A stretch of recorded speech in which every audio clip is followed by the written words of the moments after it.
Master 8 में Leone को हराने के बाद ऐश आखिरकार पोकेमॉन वर्ल्ड चैंपियन बन गया।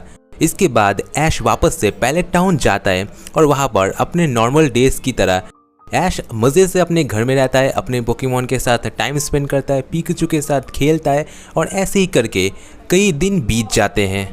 और इसके कुछ दिनों बाद ऐश और पिकाचू एक पेड़ पर बैठे हुए होते हैं। इसी मोमेंट पर ऐश अपने पुराने दिनों को याद कर रहा था कि कैसे वो अपने दोस्तों के साथ जर्नी करता था, कैसे पोकेमॉन्स के साथ बैटल करता था। ये सभी चीज़ें ऐश को बहुत ही ज़्यादा याद आ रही थी। लेकिन तभी उसे आसमान में एक बार फिर से वही लेजेंडरी पोकेमॉन देखने को मिलता है जो कि था हो-हो। पर इस बार जब हो-हो जा रहा था आसमान से, तभी वहाँ से एक पंख गिरता है और वो पंख ऐश के हाथों में आकर गिर जाता है और वो पंख बहुत ही ज़्यादा चमक रहा था। तब ऐश ने सोचा कि वो इसका क्या करेगा, तो वो अपनी जेब में डालकर वापस से अपने घर पहुँच जाता है। रात में सोने के बाद ऐश के सपने में आरसीएस आता है और आरसीएस को देखकर सपने में ऐश बहुत ज़्यादा हैरान हो जाता है। पर आरसीएस कहता है, रुको ऐश, इससे पहले कि तुम कुछ कहो तो अब मेरी बात ध्यान से सुनो। जिस यूनिवर्स में जहाँ पर तुम रहते हो ये एक यूनिवर्स है, ये एक अलग टाइमलाइन है। वैसे ही पोकेमॉन की अलग अलग दुनिया है और अलग अलग टाइमलाइंस है और ये टाइमलाइंस कई सदियों से ऐसे ही चली आ रही है। पर कुछ वक्त पहले हमने इस टाइमलाइन में बहुत कुछ गड़बड़ नोटिस की और इन गड़बड़ियों की वजह से कई सारे टाइमलाइंस में गड़बड़ हो रही है और इनके आपस में टकराने के भी चांसेस बहुत सारे हैं, जिससे कि तुम्हारा यूनिवर्स और तुम्हारा टाइमलाइन को भी खतरा हो सकता है। और तुम्हें जो हो का पंख मिला है वो इशारा है कि तुम्हें चुना जाता है पोकेमॉन की टाइमलाइन की सुरक्षा करने के लिए। और अब तुम्हें ही पोकेमॉन के सारे टाइमलाइंस को ठीक करना होगा और सबकी सुरक्षा करनी होगी। तुम्हें हर एक टाइमलाइन में जाना होगा और वहाँ पर देखना होगा कि क्या गड़बड़ हो रही है और तुम्हें वो सब ठीक करना पड़ेगा। और ये सब करने के लिए तुम्हें ये पंख तुम्हें सही रास्ता दिखाएगा। इसके बाद ऐश जब सुबह उठता है तो वो बहुत ज़्यादा हैरान होता है और उस गोल्डन पंख को यानी कि उस हो के पंख को ध्यान से देखता है। तब ऐश ये सोचता है कि अब इस पूरे पोकेमॉन यूनिवर्स और सारे टाइमलाइंस की किस्मत अब सिर्फ मेरे हाथों में है। पर मैं ये अकेले नहीं कर पाऊँगा, तो मुझे अपने सारे पावरफुल पोकेमॉन्स की ज़रूरत होगी। इसके बाद तब ऐश प्रोफेसर ओक की लैब में जाता है और वहाँ पर पिकाचू, चार्जार्ड, इन्फोर्नेब और सेप्टाइल को अपने पास ले लेता है और ग्रेनिंजा को भी ऐश कालोस रीजन से वापस बुला लेता है। तो इन्हीं 6 पोकेमॉन को लेकर ऐश निकल जाता है अपने एक नए सफ़र की ओर। ऐश चलना शुरू करता है, तभी उसके हाथ में जो गोल्डन हो का पंख होता है वो अचानक से चमकने लगता है और वो उड़कर हवा में उड़कर बहुत ज़्यादा रोशनी फैलाता है और एक अलग ही डायमेंशन का एक रास्ता खोलता है। और ऐश कुछ पलों के लिए अपनी आँखों को बंद कर देता है। तभी जब कुछ देर बाद वो फिर से अपनी आँखें खोलता है तो वो अपने आप को एक नई जगह पर पाता है।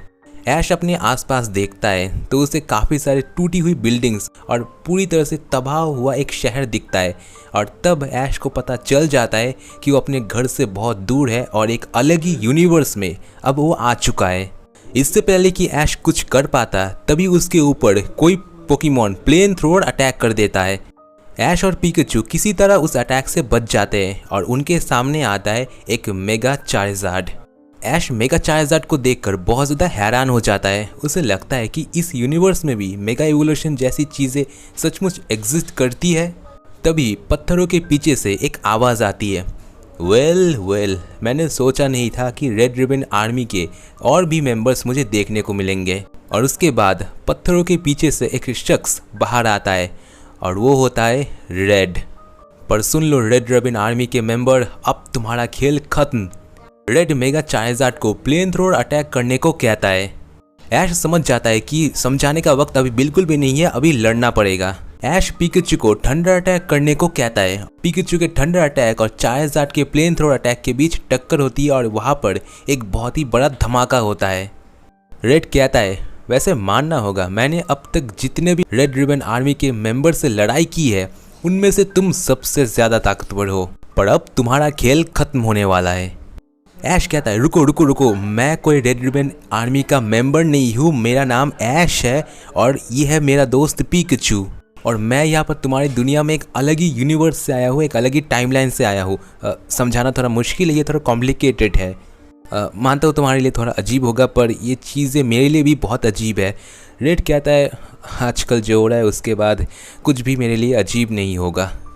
इसके बाद ऐश रेड को सारी चीज़ें एक्सप्लेन करता है कि कैसे उसके सपने में आरसीएस आया, कैसे उसे गोल्डन हो का गोल्डन पंख मिला, कैसे वो इस यूनिवर्स में आया और कैसे टाइमलाइंस में बहुत सी गड़बड़ी चल रही है। इसके बाद रेड कहता है कि मुझे इन सब के बारे में कुछ आइडिया तो नहीं है, पर शायद रेड रिबन आर्मी के जो मेंबर्स है और उनका जो बॉस है, शायद उसका कनेक्शन तुम्हारी इस स्टोरी से कहीं ना कहीं मेरे ख्याल से शायद होगा।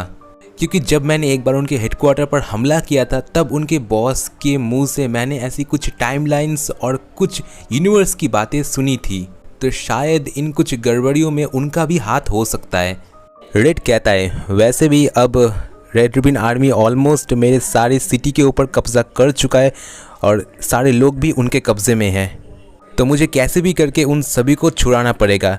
तो अब मैं वहाँ पर जाने वाला हूँ और उन सब से लड़ने वाला हूँ। ऐश कहता है रुको, मैं भी तुम्हारे साथ चलता हूँ और शायद क्या पता तुम्हारे साथ जाकर मुझे भी कुछ ऐसा पता चल जाए जो कि मेरे काम का हो। ऐश अपने पिकाचू और रेड अपने चार्जार्ड की मदद से रेड रिबन आर्मी के हेडक्वार्टर पर हमला करते हैं और एक एक करके सारे मेंबर्स को हराते हुए वो बिल्डिंग के टॉप पर पहुंचते हैं, जहां पर उनकी मुलाकात होती है रेड रिबन आर्मी के लीडर के साथ, और वो होता है टीन रॉकेट का लीडर जियोवानी।